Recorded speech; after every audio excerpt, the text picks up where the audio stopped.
திருச்சிற்றம்பலம். அண்ணாமலையம் அண்ணா போற்றி, நம்பி ஆரூர் பெருமாள் மலரடிகள் போற்றி போற்றி. மழைவேட்டல் பதியத்திலேருந்து சொற்றொடர் பார்த்துட்டு வந்துட்ருக்கோம். அதில் நாம் இந்த பதிவில் பார்க்கக்கூடியது என்னென்னா 7வது சொற்றொடர். இதுவும் திருவையாறு பதிகத்தில் பாடல் 6லிருந்து எடுக்கப்பட்ட சொற்றொடர். நெறி காட்டும் விகிர்தனாகி, ஐயாரப்பர் நமக்கு நெறி காட்டுபவராக இருக்கிறார் அப்படிங்கிறாரு திருஞான சம்பந்த பெருமான்.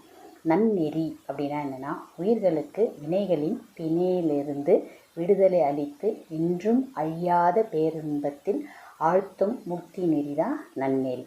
இறைவன் உயிர்களை அவற்றின் வினை தொகுதிகளுக்கு ஏற்ப தகுந்த உடல்களுடன் இணைக்கின்றான். அதனால தான் நமக்கு தெரியும் 84,000 யோனி பேதங்கள் அப்படின்னு. அவ்வாறு இணைக்கப்படும் உடல்களில் மனித உடல் உட்பட பல்வேறு ஜீவராசிகளின் உடல்கள் அடக்கம். இவ்வாறு இருக்கையில் மனித உடலை பெற்று வாழும் நாம் அதிர்ஷ்டசாலிகள் தானே.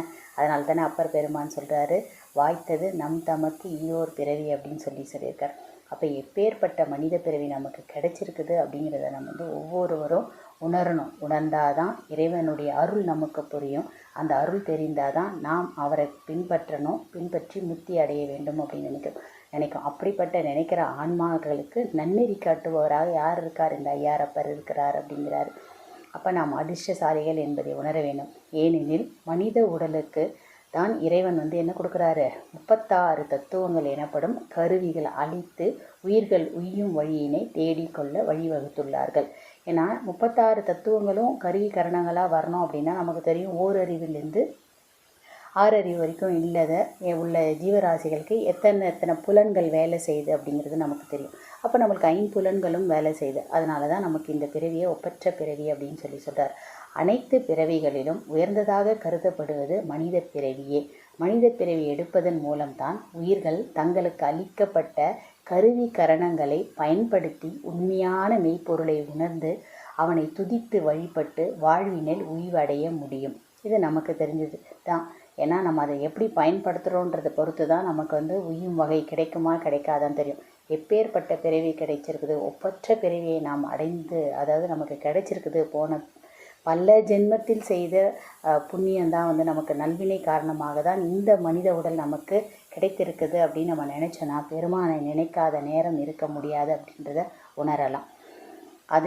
அதனால தான் பெருமானை இங்கே இப்படிப்பட்ட வினைகளை நீர்க்கும் பெருமானை என்னன்னு சொல்கிறார் இந்த பாடல்லே? புண்ணியனார் உரையும் கோயில் அப்படிங்கிறார். அதாவது புண்ணியனார் அப்படின்னா என்னது? சிவபெருமானை தான் இங்கே புண்ணியனார் அப்படிங்கிறாரு. சிவபெருமானை தவிர்த்து வேறு யாரும் முக்தி நிலையை அளிக்க முடியாது என்பதால் சிவபெருமானை ஏனைய தெய்வங்களிலிருந்து மாறுபட்டவர் என்று திருஞான சம்பந்தர் இந்த பாடலை சொல்கிறார் நமக்கு.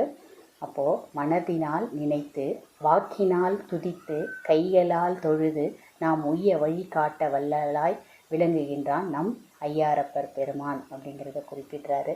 இதையே தான் அப்பர் பெருமானும் சொல்லியிருப்பார். ஒவ்வொரு உடல் உறுப்பும் பெருமானுக்காக தான் அப்படிங்கிற மாதிரி. தலையே நீ வணங்கா என்ற அங்கமாலை பதிங்கத்தின்னா தலை, கண், வாய், செவி, மூக்கு, கைகள், கால்கள், இந்த ஆக்கை இதெல்லாம் என்னது? பெருமான் கொடுக்கப்பட்டது. இந்த பெருமான் கொடுக்கப்பட்ட இந்த கருவி கரணங்கள் எல்லாம் அவருக்கே அர்ப்பணம் செய்யப்படும் அப்படிங்கிற மாதிரி அதெல்லாம் பெருமானை நாம் தொழுது வாழ்த்தி வணங்கி தொழுது உய்யும் வழியை நாம் பெறுவோம். திருச்சிற்றம்பலம்.